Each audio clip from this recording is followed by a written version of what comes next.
Já comprou todas as prendas de Natal? Lembrou-se da sua? Estamos a oferecer 40 passes anuais da Zone e um deles pode ser seu. Assine hoje até 55% de desconto e habilite-se a ganhar. Tudo em observador.pt. Eu sinto que estamos a viver tempos de medo e de terror, porque eu sinto que as pessoas estão com muita violência dentro delas e há uma parte de mim que entende o porquê, porque vem de um lugar de frustração, mas é pena porque eu acho que às vezes as pessoas estão a atacar e a ir para cima dos alvos errados. E aqui, acima de tudo, o que me acontece é que eu sinto que estamos a viver tempos de ódio.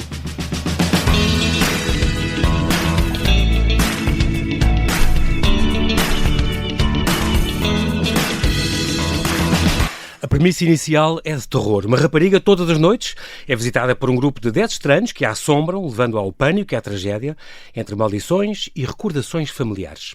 No ano em que passa uma década sobre a estreia da sua primeira criação, É Possível Respirar Debaixo d'Água, o ator, encenador, dramaturgo e produtor Mário Coelho apresenta a sua 10ª e mais recente criação, Quando Eu Morrer, Vou Fazer Filmes no Inferno. Estreou no final de janeiro na sala principal da Culturgest e vai estar em digressão. Vamos conhecer melhor Mário Coelho e saber tudo sobre este espetáculo intenso e sufocante, esta peça de teatro que tem um filme dentro e que é certamente o seu projeto mais pessoal e mais ambicioso. Olá Mário, bem-ajas por ter aceitado este meu convite. Bem-vindo à Rádio Observador. Olá, obrigado eu. É um grande prazer estar aqui a falar contigo sobre esta peça que eu fui ver, de facto sufocante e impressionante. Tu já tens 30 anos, uma coisa que te fez entrar em crise. Porquê? Por estar nos Intas e É verdade, é verdade. Eu acho que há sempre aquele momento de... Eu estava habituado a ser sempre o mais novo em todos os elencos e deixei de o ser. Mas acima de tudo é engraçado, porque eu, assim, nos últimos 2 anos, conforme me ia aproximando dos 30, comecei a pensar, mas porquê é que eu estou a entrar em crise? E eu acho que de facto tem a ver com como os meus pais tiveram com 30 e poucos anos. Okay. Para mim é meio a ideia de estou a chegar à idade que os meus pais tinham quando eu nasci, exatamente, e deve ter feito aqui uma falha na Vortex, aqui na cabeça. Tu foste atleta então? Foste atleta federado? Não, eu basicamente o que eu fiz foi, durante 4 anos eu fiz parte de um grupo de atletismo, era uma coisa que eu gostava muito. Que modalidades é que tu fazia salto em altura e salto em comprimento. Okay. Depois participei em provas de estafetas, mas isso assim num nível mais informal. Aliás, eu ainda hoje tenho pesadelos com uma das provas nos Olivais em que deixei cair o testemunho. Então o som do testemunho a cair no chão de Alcatrão é uma coisa que ainda me faz acordar de noite. Mas era essencialmente salto em altura e salto em comprimento, e cheguei a ir a algumas provas e tenho muitas saudades, por acaso fazia muito bem. Já pensei em voltar também, e tudo. À cabeça, acima de tudo. Chegaste a dar aulas também, vendeste casas, trabalhaste em museus e naquelas lojas do Bairro Arte, que é aquelas lojas com coisas giríssimas. Exatamente. Sim, vários trabalhos. Olha, quando eras muito novo, a tua mãe morreu e foi isso que tinhas 8 anos, volta disso, cancro nos intestinos, foi isso que te empurrou para as artes? Olha, não sei bem dizer. Sim, eu costumo dizer que o meu trabalho está muito relacionado com a minha mãe, em vários sentidos. Eu acho que já tinha a vontade de alguma forma fazer parte de cinema ou teatro antes da minha mãe falecer, porque eu lembro de ser muito novo, tinha para aí uns 6 anos, e de já dizer que queria fazer aquilo. Eu ainda não sabia definir o que era, mas na altura até era realizar, porque eu lembro-me de ver filmes com a minha mãe e dizer que queria ser eu a formar aquelas imagens. Okay. Lá está, na altura, enquanto criança, era o máximo que eu conseguia dizer. Depois tomei a decisão de que queria ser ator e foi esse o curso que eu fiz, mas uma decisão que eu tomei, juntamente com o meu pai, foi de fazer o curso, digamos, convencional, não gosto muito dessa palavra, mas de fazer até ao secundário. Fiz Humanidades, Línguas e Humanidades, e depois comecei a estudar teatro na faculdade. Mas até lá foi assim o caminho mais... Era à vontade, mas ainda não trabalhava nem tinha experiência. Mas de facto, o cinema de facto foi o teu primeiro amor, digamos assim. Um bocadinho empurrado apaixonaste pelo cinema por causa dos filmes que vias com a tua mãe. Sim. Estou a lembrar daquelas coleções que tu falas, do VHS. Da TV Guia, sim, os filmes da nossa vida, fazia essa coleção. E a Beleza Americana, que tu viste sem ter idade? Exatamente. Aliás, eu lembro-me de querer ver o Beleza Americana porque a minha mãe, quando eu comprei esse fascículo, disse: esse filme não é bem para a tua idade, não sei se é bom tu veres, e eu não gosto nada desse filme, eu lembro da minha mãe dizer isso. E eu não sei se era o facto da minha mãe ter dito que não tinha gostado e de não ser para a minha idade. Eu sempre tive assim uma alma meio provocadora que eu pensei, então é mesmo esse filme que eu quero ver. E lembro de ver e não entender, ou seja, não alcançar totalmente o que é que o filme queria dizer, não é? Até porque eu teria 8 anos, mas lembro-me de ser um filme muito impactante. Eu pensar, existe algo aqui sobre nós seres humanos e esta família, e algo que eu nunca tinha visto a ser feito daquela forma, que me interessou muito, e durante muitos anos era o meu filme favorito. Acho que quase todos os adolescentes eventualmente têm um pouco Beleza Americana como filme favorito, mas lembro-me disso. Mas há outro filme que te salvou a vida, que te fez entrar no mundo, foi um bocadinho À Procura do Nemo, também foi um filme que pensaste... Sim. Esse foi um filme muito importante para mim, porque... um drama, não é? Como eu. Eu vi para aí 3 meses, talvez depois da minha mãe falecer, lembro-me de ir com a escola e começa precisamente, pronto, vou dar um pequeno spoiler, mas com a morte da mãe do Nemo, e eu lembro-me de ver o filme e pensar, ok, é verdade, isto existe no mundo, é possível prosseguir com a vida, e o que é feito de nós depois disso? Eu lembro-me que foi importante. Lá está, é muito sobre esta coisa de... Eu quando digo que o cinema me salvou foi porque foi uma forma de eu perceber melhor o mundo, de eu perceber melhor o porquê de tanta coisa nos acontecer factualmente, e isso foi muito importante mesmo. O terror também é um género, como se vê aliás nesta peça que tens agora, que te acompanha desde criança. Sempre gostaste muito do muito. E acho que sempre foi um género que eu senti que estava muito à frente de tudo. Desde criança. Sempre tive um grande fascínio também porque eu era uma criança e sou um adulto. Oh meu Deus, até custa dizer isto, sou um adulto. Mas a minha imaginação, eu deixo-me levar muito pela minha imaginação e eu crio muitos cenários, e de facto o terror sempre foi um género que falou muito sobre o presente, sobre a contemporaneidade, mas de forma camuflada. Ou seja, temos por exemplo o Night of the Living Dead. Eu falo sempre desse filme porque o George Romero fala, mesmo que não fosse o objetivo dele, mas é um filme que de repente tu olhas e pensas, isto fala sobre uma América profundamente racista, mas como era uma história de zombies, conseguiu passar pela censura e tudo mais, e então sempre foi considerado um género marginal, um género menor, mas onde estava ali uma grande parte às vezes até de uma crítica social e política, exatamente. Foi o caso. E como foi esse caso, e temos por exemplo o Get Out, que saiu mais recentemente, que de repente foi um filme que mudou muita coisa na indústria do cinema americano, independente, e então é um género que eu acho que também tenho essa vontade de o celebrar, porque fundou-me muito, a mim enquanto indivíduo, enquanto artista, e quero prestar-lhe também essa homenagem, e acho que neste espetáculo acaba por ser talvez aquele onde mais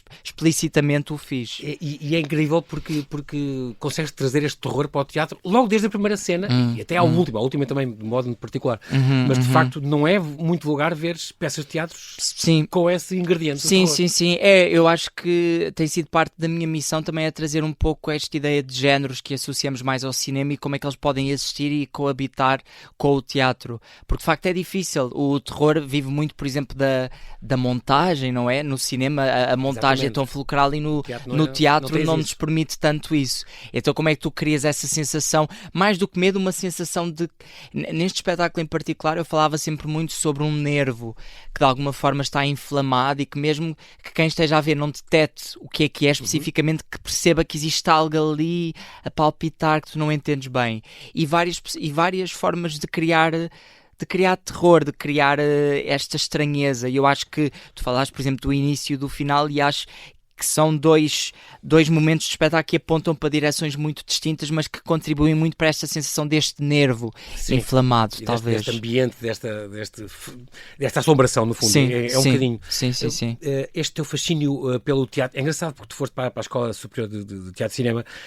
A minha ideia é que querias tirar a realização, concretamente de cinema, mas depois mudaste para teatro. Isto porquê? Porque percebeste que querias fazer parte?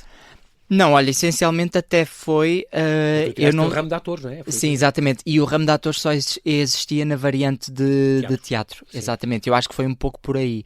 Acabei por me apaixonar muito por teatro estando no curso e conhecendo um pouco outras formas de fazer teatro. Porque eu tinha muito uma coisa... ou seja, não fez parte da minha educação e na minha família irmos muito ao teatro. Não era algo que estivesse incutido ou que eu fizesse por mim.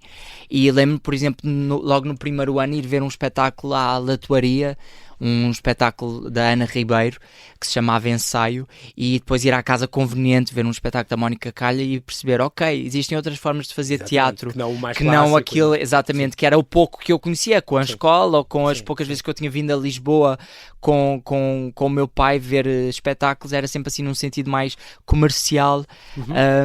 Então de repente conheci, ok, é possível fazer teatro numa casa, ok, está a ser feito, ok, e fui descobrindo muito e apaixonando-me pelo teatro durante esses 3 anos de formação. Mário, que magia é que tem o teatro? O que é que só o teatro consegue que outras artes não chegam lá tão bem? Acima de tudo, eu acho que o teatro é muito onde o ator ganha maior relevo, porque não é a montagem que faz com que o trabalho dele apareça, por exemplo, há uma história incrível da realizadora do Psicopata Americano, que há uma cena do Willem Dafoe que ela misturou 5 takes diferentes, e de facto ela ao misturar 5 takes diferentes, onde ele estava a trabalhar direções diferentes, faz com que haja uma estranheza na performance dele que derivou da montagem, obviamente o trabalho dele, mas da montagem. No teatro nós estamos a ver o plano contínuo, não há espaço em tempo real. Em tempo real. Sim. Neste caso é quase 3 horas de espetáculo, onde os atores estão ali durante as 3 horas. Exatamente. Com tudo o que isso tem de frágil e de belo, que é também os momentos que correm menos bem, os momentos em que a coisa cai, os momentos em que bora tentar puxar, os momentos em que esta cena hoje não foi tão afinada. E eu acho que isso é uma coisa muito bela. E depois acho que é a proximidade, é que são seres humanos que estão ali, neste caso, quando existem espetáculos que tenham atores e que tenham pessoas em palco, somos nós, seres humanos, a observar-nos a nós, seres humanos em palco. Então existe algo para mim nessa relação que eu acho que é muito especial também. É algo de muito frágil, repetindo-me novamente, frágil, mas de belo, de muito forte. Esta é a tua 10ª criação, é a tua peça mais cinematográfica também. Eu acho que progressivamente tenho-me aproximado cada vez mais do cinema, mas esta sim. Fundir o teatro e o cinema é uma coisa que também tu procuras conscientemente. Sim, totalmente. E neste então faz muito parte até do campo temático do próprio espetáculo, não é? Porque é quase a filmagem de um... Exatamente, do making-of. Exatamente. Tu, como ator, trabalhaste com imensa gente, eu vi-te no Misantropo, por exemplo, não há muito tempo, da Mónica Garnel, Dona Maria. As personagens mudam-te muito, ou tu mudas muito quando estás a fazer um certo papel. Tu também fazes muito cinema e muita televisão, mas...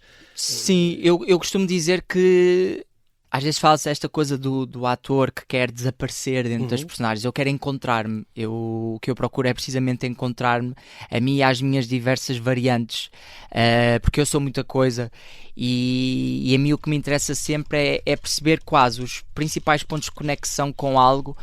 Por exemplo, quando leio um texto a primeira vez, qual é que é quase a primeira intuição, a primeira imagem que me vem, e gosto muito de trabalhar a partir disso, amadurecendo depois essas primeiras impressões, mas sempre numa de me encontrar. E este encontrar-me não é num sentido narcísico nem egocêntrico, é mesmo num sentido de... Eu adoro a matéria humana, eu adoro pessoas, eu adoro observar pessoas, eu adoro perceber o quão diferentes, mas às vezes no final do dia tão iguais todos nós somos. Que questões é que nos permeiam a todos? Que questões é que nos distanciam? E eu acho que gosto muito de trabalhar a partir disso. E para mim é muito sobre humanidade, e é sobre pessoas, sobre encontrar essa humanidade, sobre encontrar estes vários Mários que podem existir em vários contextos. E trabalho sempre a partir de mim. Então é sempre numa de escavar mais Mários, mais variantes de mim e da relação deste Mário com as pessoas com quem está, porque isso também é a parte do jogo, não é? Eu respondo àquilo que tu me dás, e eu e tu é uma relação que será diferente de eu e a Joana, ou de eu e o António. É isso que é incrível, é essa unicidade, esse lado identitário que cada um de nós traz para o trabalho, que é quase mágico, é inacreditável, eu acho.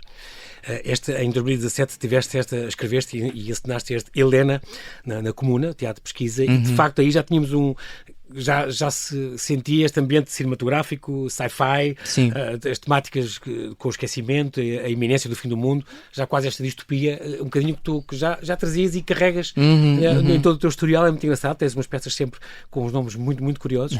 Tens aqui vários, há mais de 10 anos que fazes também cinema, desde que se lixe o Google, por exemplo, de Raquel Palermo. TVI, na televisão então ainda há mais tempo, o Portal do Tempo na TVI, portanto foi em 2012. Cinema, teatro, televisão, há alguma área que tu prefiras mesmo ou são todas muito diferentes? São todas muito diferentes e eu acho que depende sempre muito dos projetos. Eu tenho trabalhado mais em teatro, tem sido mais essa a minha experiência. Assim, em cinema eu tive uma experiência muito forte e muito curiosa, que foi o Diálogos depois do fim do Tiago Guedes, que ainda vai estrear, que entretanto tem uma versão série e uma versão filme, que é engraçado porque são pequenos duetos, são 16 duetos, se não me engano, onde são apenas 2 atores, e são trabalhos muito assentes no diálogo, que é uma coisa que em cinema nem sempre é assim tão comum, e quase um plano contínuo, e foi uma experiência muito interessante de trabalhar, mas eu acho que depende sempre muito dos projetos. Eu apaixono-me muito pelas equipas e tenho sempre muita vontade de fazer, e para mim como ator também é muito esta ideia de pensar-me enquanto veículo de uma história que está a ser contada, que não partiu de mim inicialmente, partiu de alguém que escreveu um texto, alguém que decidiu trabalhar este tema, mas que eu sou parte de uma máquina que é muito maior do que eu, mas que precisa de mim também para funcionar e para contar esta história, e eu gosto muito de pensar nessa ideia de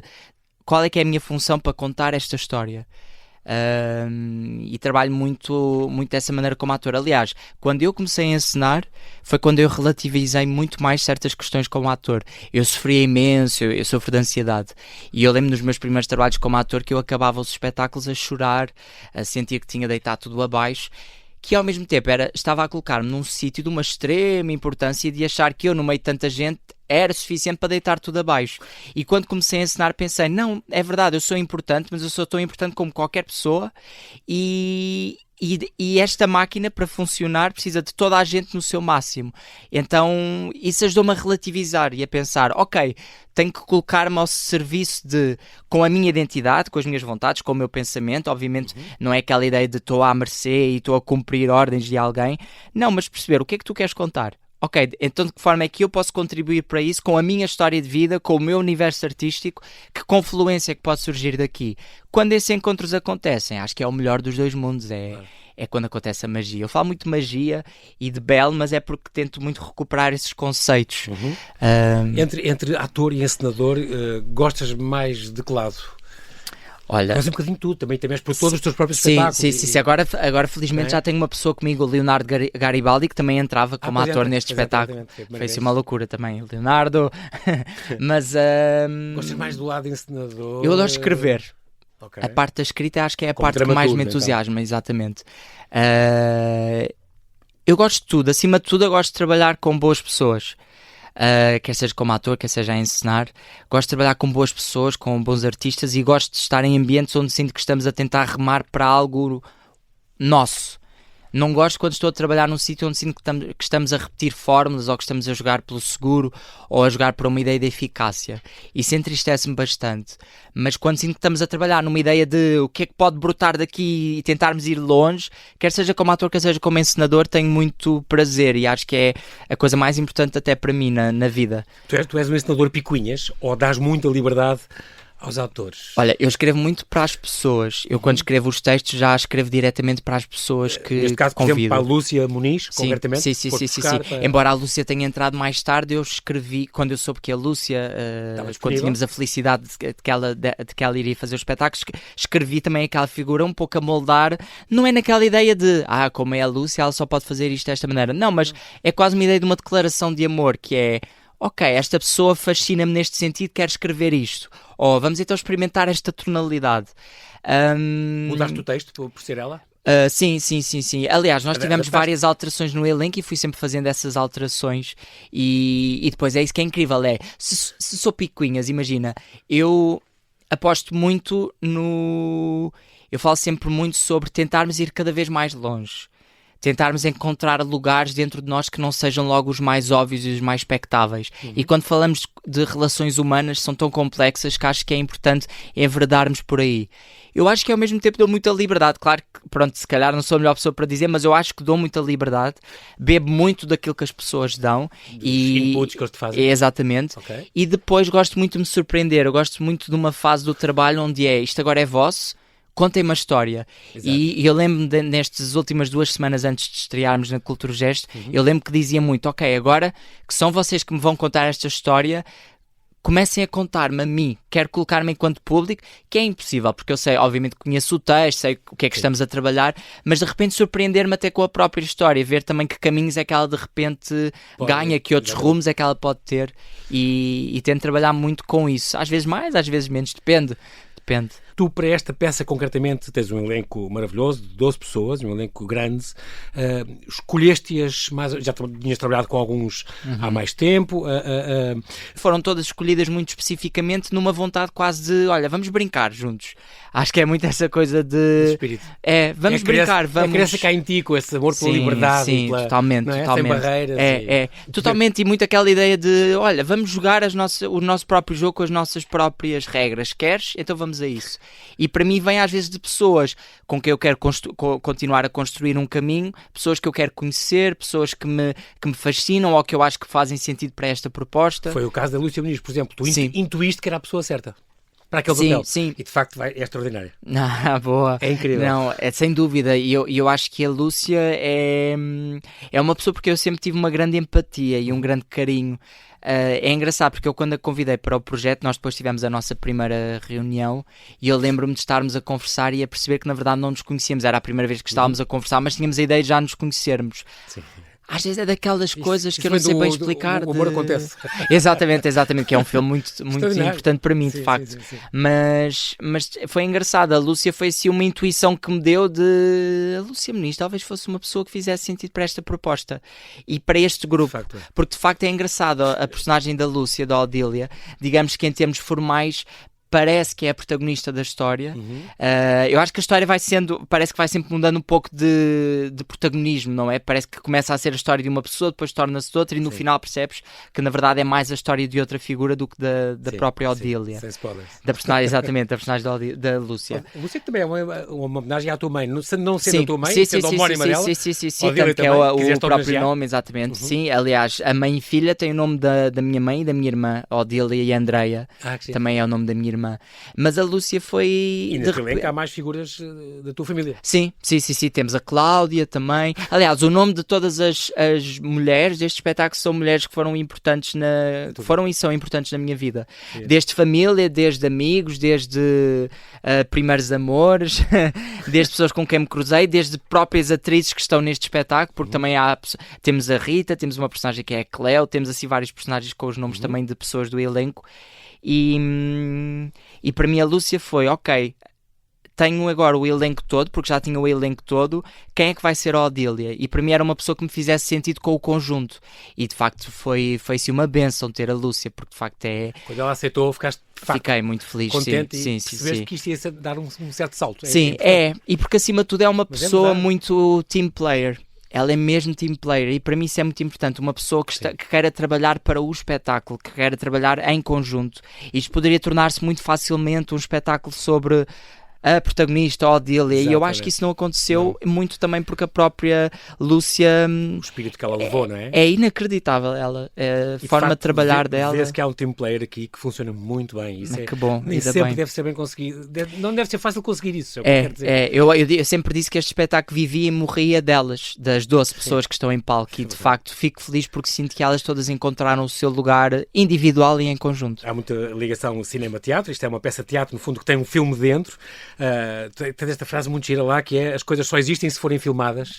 É muito curioso isto, e de facto há um making of a ser feito com um plano de sequência que é projetado numa tela. Nós estamos a ver, e depois a Odília Coelho vai lá ao Motel X e tem esta masterclass. É muito giro. Outro tema importante, e já que falamos da Lúcia também, a questão do conflito geracional. É uma coisa que está aqui muito presente. É uma ideia, uma pessoa que tem 20 anos de carreira, de repente, e vem substituída por uma jovem recém-licenciada, ou as produtoras que têm menos de 20 anos ou 30, mas têm a faca e o queijo na mão, também podem mudar o teu projeto. Há uma luta ali que também está presente. Tens momentos hilariantes na tua peça, momentos de terror, e estes momentos muito sérios sobre como é que é alguém que chega uma mais nova com o poder todo e pode mudar o meu trabalho todo. O que eu quero fazer que é o meu filme, o filme da minha vida, e podem mudar tudo. É complicado lidar com isto. Está bem feito aqui. Não, sem dúvida. E eu acho que nesta profissão parece que existimos sempre quase no não lugar, porque eu sinto muito que ou tens o síndrome de seres um jovem que está a começar e por isso tens que comer e calar, às vezes parece que é um pouco isso que vendem, e a ideia às vezes de uma pessoa que já construiu um caminho ao longo do tempo e que continua a ser difícil, continua a ser árduo. Eu penso, por exemplo, pessoas que às vezes já têm 30 anos de percurso e que mesmo assim não conseguem ter financiamento ou não conseguem de repente continuar a desenvolver o seu trabalho e que perdem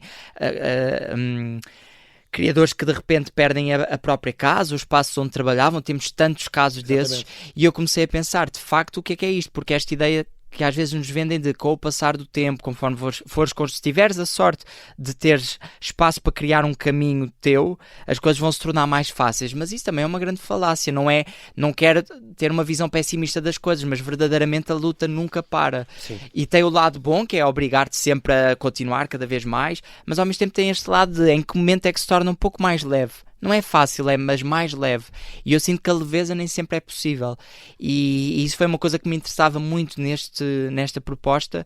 Era esta ideia, que de repente temos pessoas que estão em início de carreira e temos uma pessoa que de repente tem créditos firmados, já tem quase uma carreira de 30 anos no cinema, e que de repente tem pessoas de 30 anos, de 20 e tal anos, a dizerem, olha, o teu filme para acontecer tens que fazer isto e aquilo. Mudar isto e mudar que aquilo, lugar é e mudar este? o teu protagonista. E mudar... Exatamente. E que lugar é este também? É uma coisa que eu acho que me atormenta muito. Ainda para mais pensando nesta ideia de que aqui também falamos de Portugal como se tivesse um sistema de estudos, uma indústria de cinema que começa a crescer, que nós não temos neste momento, onde as regras teriam que começar a ser mudadas e para onde é que nós caminharíamos.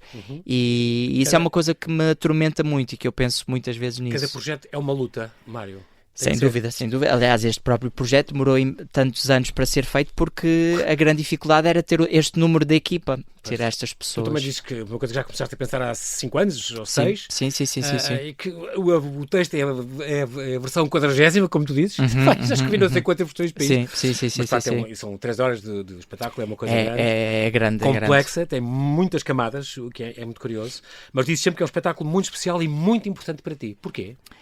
Olha, desde o início, não sei porque eu sempre olhei para este espetáculo como uma proposta na qual eu iria apostar muitas cartas.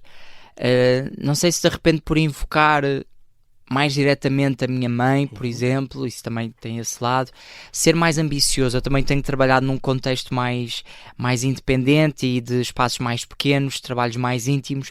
Também, depois quando percebi que era na Culturgest, foi a primeira vez que eu trabalhei assim numa sala tão grande. Tinha estado no TBA, mas de facto a Culturgest é assim um espaço que transporta também uma história e tudo. O facto também de teres o apoio da Direção-Geral das Artes, sim. Esta é a 10ª, na 8ª, se não me engano, começou. Sim, as minhas primeiras 7 foram não financiadas e depois tive a sorte das últimas 3 terem sido, mas de facto sempre senti, mesmo na própria forma do espetáculo, eu sentia que era um campo que para mim este espetáculo ser o 10º não é por acaso. Até acho curioso ter acabado por ser o 10º, porque eu sinto que ele reúne quase um caminho das minhas outras anteriores criações, que aqui eu acho que adensei num outro sentido.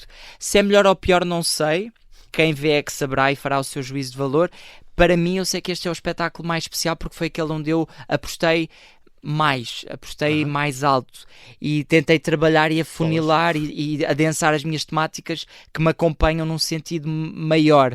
E também voltaram um elenco grande, porque o meu primeiro espetáculo foi com 12 pessoas, entretanto depois tive elencos mais pequenos e para mim também foi um voltar a este lado, a esta experimentação. Que faz agora 10 anos também, curiosamente. Exato, que faz precisamente, 2015. Faz agora em março, foi março de 2015. A mortalidade aqui é outro tema, e a mortalidade é um tema que confrange e constrange-te no dia-a-dia, afeta muito isso, sobretudo à noite. Muito. Isto por causa tem a ver também ainda com a tua mãe, não sei o quê? Sim, sem dúvida. Tu depois tiveste acesso a um diário da tua mãe, que ela te escreveu durante uma série de anos, onde aí percebeste que ela tinha sofrido uma depressão na parte final, deixou de ir ver filmes contigo, e tu percebeste esta depressão, também sentes que és muito parecido com ela, até fisicamente e psicologicamente. Sim. Portanto, também tens ataques destes, tens também essa ansiedade, Tenho, e tem sido, e tem crescido com o passar dos anos. Eu sinto que com a idade... Mas não recorres a nada? Não tens uma amiga psicóloga? Comecei a fazer terapia, fiz terapia há pouco tempo. Tive que parar, entretanto, durante este processo de ensaios por causa da carga horária, mas estou a querer voltar agora, porque é mesmo importante. Obviamente. E eu só me apercebi disso numa fase em que pensei mesmo, ok, preciso de falar com alguém, nem que seja só o falar. Sim. Porque eu não falo muito. E essas pessoas têm ferramentas que podem ajudar. Exatamente, Sabem... E é bom que não sejam só amigos, família, porque às vezes também é difícil. Exatamente. É mais difícil Alguém quando tens laços e pessoas sim. que te conhecem Claro bem. Alguém com a devida distância, exatamente, e profissional. Mas eu acho que sim, que a mortalidade é o meu grande quebra-cabeças. Tu tens medo da morte? Muito medo mesmo. Pensas muitas vezes sobre isso? Mais do que quase dias? 24/24. Sério? Eu vivo constantemente com a plena noção de que a qualquer momento tudo isto pode acabar. E isso ao mesmo tempo que isto é a tua vida, ou o mundo, ou o quê? Tudo? Eu e o mundo, sim. e as pessoas... O mundo neste momento também não está... Também é verdade, também não está a dar grandes sinais de ameaças, vitalidade e de saúde. Sim. Mas acompanha muito, tenho um grande medo de morrer. E depois estas ideias de o que é que eu deixo no final do dia, é o meu trabalho, foi as pessoas com quem eu me cruzei. Como é que gostavas de ser lembrado, Mário? Está a pensar uma conversa para... Exato. Miúdo, começaste agora, mas pronto. Sim. Mas, não, olha, gostava de ser lembrado nisso... como uma pessoa que respeitou a liberdade do outro. E não sei, eu vivo muito para o meu trabalho, e é muito no trabalho que eu me encontro a mim e aos outros, e sei lá, eu digo sempre, se no final do dia uma, duas pessoas puderem de alguma forma ter sentido encontro, transformação, ressonância para com algo que eu tenha proposto, isso eu acho que já valeu a pena. Já me faz dormir mais descansado de noite. Mas sim, mas penso muito nisso. O que é que te assombra? Quais são os teus fantasmas? A morte, por exemplo, já percebemos que deve ser a morte, exato. Mas o que é? Falta de trabalho? Sentir que me traí a mim mesmo.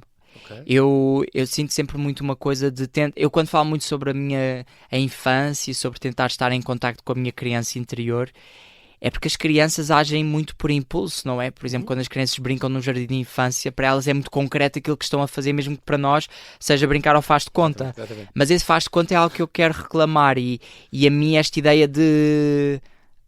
deixei-me trair, deixei-me enganar, desviei-me daquilo que eu acreditava e daquilo que eu sentia. Claro que tu não vives numa bolha e não vives isolado do mundo e das pessoas, mas vives a partir de ti e das tuas crenças e das tuas vontades, e isso é algo que eu, por exemplo, sinto que no trabalho consigo encontrar um pouco mais esse enraizamento, essa raiz, mas no meu dia-a-dia nem sempre consigo. Às vezes vou muito facilmente ao tempo das outras pessoas e às vezes acabo por cortar com aquilo que se calhar era a minha vontade ou aquilo que eu sinto que queria fazer. E é uma aprendizagem de uma vida. Por exemplo, aprender a dizer que não, eu acho que é a grande aprendizagem desta vida. É difícil dizer que não. E esse é um dos meus fantasmas. E também esta ideia de... Não sei, o mundo está num lugar complicado. Sim. O mundo não está fácil. E o mundo somos nós. Eu às vezes penso, como é que nós contribuímos para mudar isso?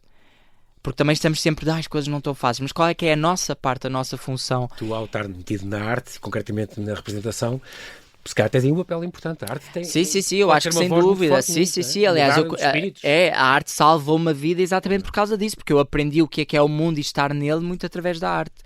Mas eu acho que todos temos uma responsabilidade muito grande e não é vivermos com isso enquanto pressão, mas ao mesmo tempo também não podemos estar aqui de forma leve, não podemos estar aqui só de passagem a viver a nossa vidinha e sem pensarmos na consequência das nossas ações face ao outro e o lado maior, que é o que é que se passa no mundo, fora da minha caixinha, aqui em Portugal, neste cantinho, o que é que se passa no mundo, como é que eu posso contribuir?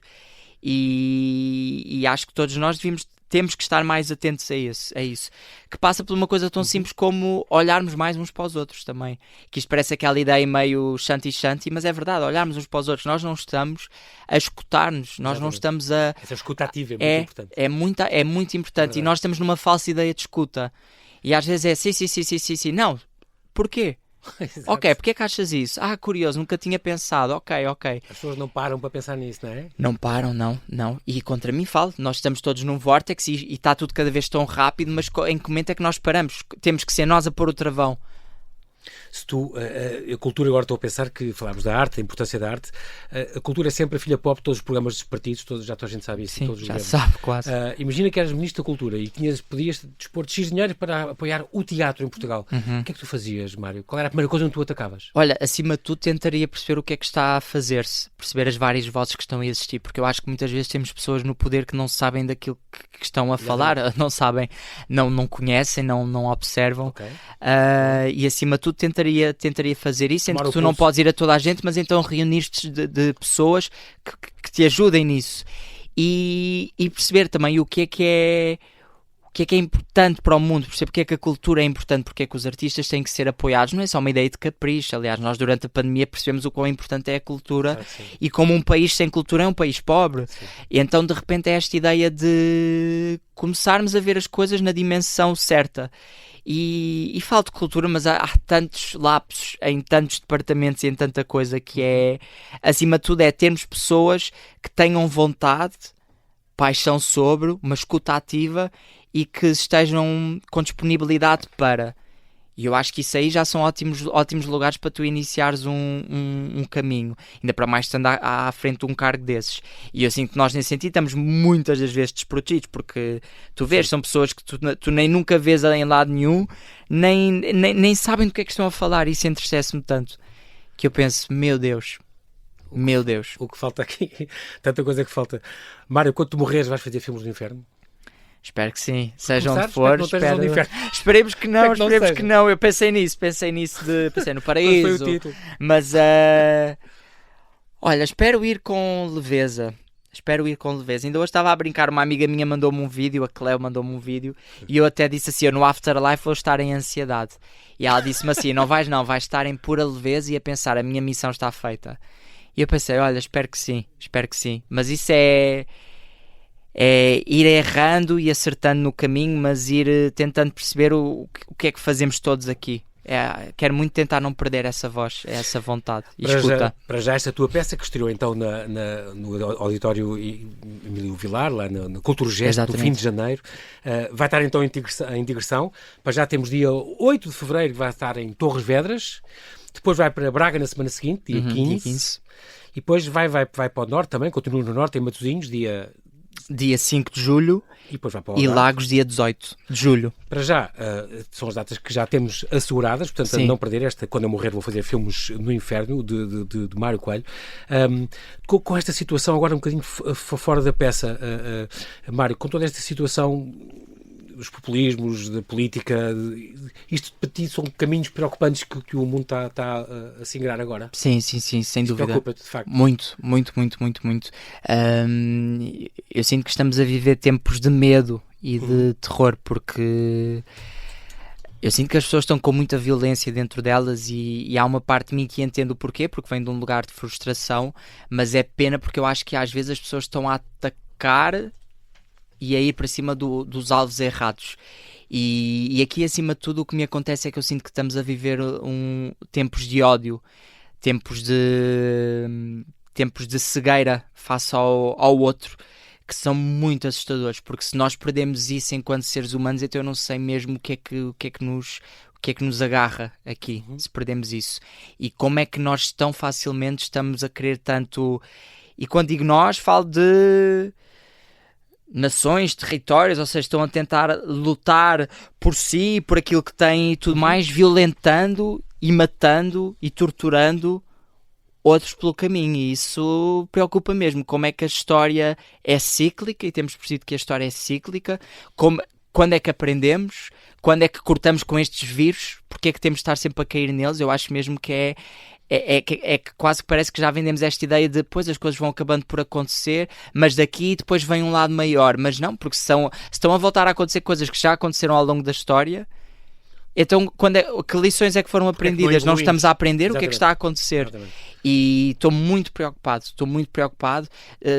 Fiz cortes na minha vida de pessoas com discursos de extremo ódio, altamente tóxicas, porque eu pensei, eu não quero ter isto na minha vida. Sim. E também não temos que estar sempre num lugar de ter de explicar ao outro.